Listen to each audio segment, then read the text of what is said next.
Hi guys, it's Mrs. Langwes. So I'm here today to talk to you about our very first project. In 6th grade art, we're going to be designing our portfolio covers. So at this point, you should have received a portfolio that looks a little bit like this. It probably will have your name and your grade level on it as well. This one just doesn't yet. And it will be full of lots of goodies, including one of the things I wanted to mention is there's a stack of paper in there. There should be about 20 pieces of really good quality multi-purpose paper. That means that you can use any material on it, including paint, and it will stand up to that material. So please be careful with that paper. Hold on to it. It's for projects in the future. And so that's enough about that. All right, so we're going to work on designing our portfolio covers to make them look more like an art portfolio. This is where you're going to be storing all of your artwork, materials, all that good stuff. So it really should look like a piece of artwork itself. We've done this before in 5th grade. If you had me in-house for art, we started out the year with our portfolio design, and we're going to do the same thing this year. So it's kind of a good way to get your art legs under you and kind of get back into the groove of creating. And it's kind of also wide open for you to make individual choices. So really your portfolio cover should tell me something about you. I should be able to look at it and it should be very individual to you. So please do incorporate your interests and things that are important to you on this. So really the big thing is to kind of have fun with it and play around with things that are important to artists, like the elements of art. So line, shape, color, those things are really super important. Maybe pattern, maybe texture. Those things are what are going to make your portfolio look really amazing. So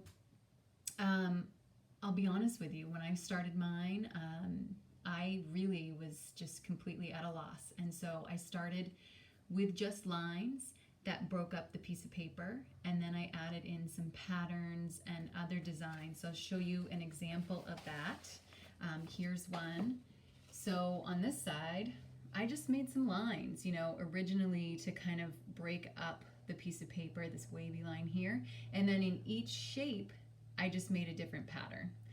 And you can see that I've incorporated color. I used crayons, I used colored pencils, and I used markers in this to just make it really stand out. So that's one side, and I also did the other, so you can see different patterns and textures there. So I just kind of played around with it. So that's one way to handle it.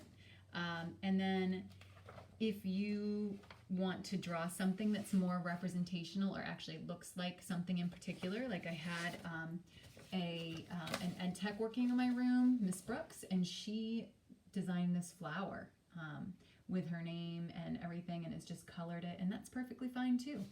And again, you have both sides, so feel free to do both if you'd like. Let me give you another example. Here's another one of mine.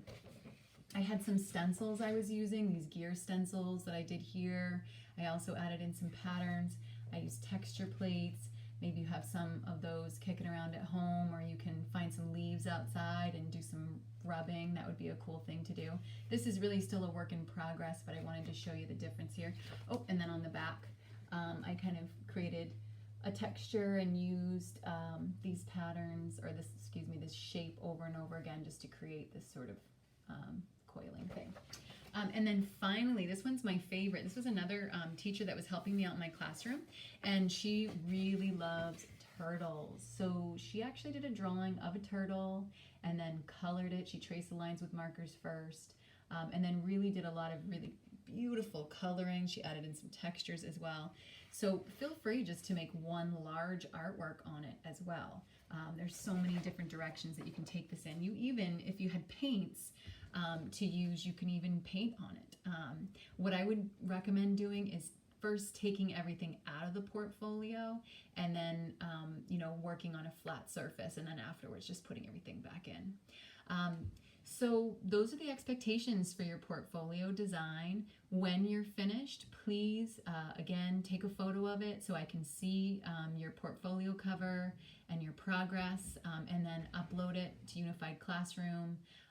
or shoot me an email with that in it as well. That's also an option.